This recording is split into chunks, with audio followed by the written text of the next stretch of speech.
Welcome. Today, our learning objective will focus on organizing and summarizing data. As we focus on our learning objective, organizing and summarizing data, the following topics we will dive a little deep into, which would be organizing qualitative data, frequency distribution, relative frequency, construct bar graphs. Why is it important to organize and summarize data? One reason is to understand what's happening with the data or what the data is saying to us. Also, why is it happening? Or what might happen next? When data is collected from a survey or design expert, they must be organized into a manageable form. Data that is not organized is referred to as raw data. An example of that would be an Excel spreadsheet or a text file full of numbers. As we dive deeper into this learning objective, we will have a clearer understanding of how to organize and summarize data. Let's take a closer look into organizing data. We will begin by introducing frequency distribution, which lists each category of data and the number of occurrences for each category of that data. Another key component when organizing and summarizing data is relative frequency. Relative frequency is the proportion or percent of observation within a category and is found using the formula below. What do you see below? You have relative frequency equal to frequency all over the sum of frequency. As we move through this learning objective, you will see an example of how relative frequency works and as we move forward.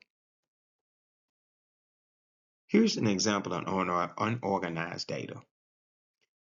As you can see, you have a table that lists the types of rehabilitations. It's a total of 27. Which means 27 patients came in at some particular time and they recorded all the body parts that are requiring rehabilitation. As you can see, you just have a bunch of raw data. And as we spoke earlier in previous slides, what raw data is an example of just a bunch of text. And the question that goes back to you ask yourself is, what is this text? How is this text speaking to me? Or what this data is trying to tell me? So our task is to construct a frequency distribution of location of injuries.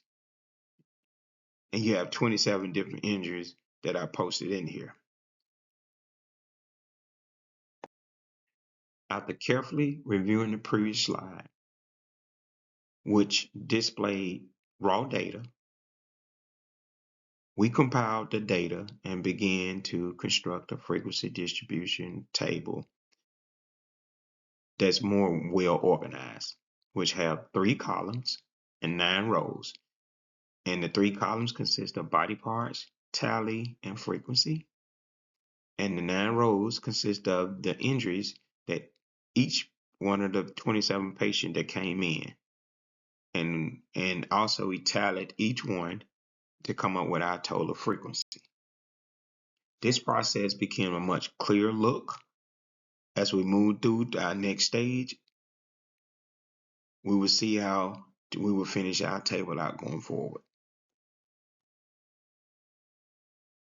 After using the compiled data from the previous table to construct this relative frequency distribution location of injuries, we first initially had the first table, which lists raw data of injuries, where we had all the injuries just listed on there. And we was looking at it, and as you analyze that, you probably want to know, where do I start? What does this mean? How did I get to where I'm trying to go? And so that led us to creating a more organized table where we broke down and had 3 columns of body parts, tallied, and frequency. And after we tallied each particular injury, that's how we got our frequency. And which leads us up to now, where we would add relative frequency, which is the number of times of a particular outcome occurred divided by the total number of outcomes. So as you look at our body part, which displayed the highest frequency, which was our back, we take our back, which is our 11 frequency, and we go 11 over 27, which is 27 is the total amount of patient that came in, which gave us a 0.4, which is one of our highest rate on here. Now we would take a look at constructing a frequency and relative frequency bar graph. A bar graph is constructed by labeling each category of data on either the horizontal or vertical axis and the frequency or relative frequency of the category on the other axis. Rectangles of equal width are drawn from each category, and the height of each rectangle represents the category frequency or relative frequency. And as you can see here, we have an example of frequency and relative frequency. All of these are this information basically came from the injuries from each patient. And as you can see, the bars are basically the same on each relative frequency and the frequency gap. They look the same. The only difference would be the scale. The scale is the only difference. Here are some cautions that we may take as we move forward with these bar graphs and graphs of that nature. Graphs that start the scale at some value other than 0, or have bars with unequal width, bars with different colors, or three-dimensional bars can misrepresent data. So we have to be really, really careful when we are creating these bar graphs just for those behaviors. As we take a moment to capture some important opportunities with organizing and summarizing data, we have to look at a few points here.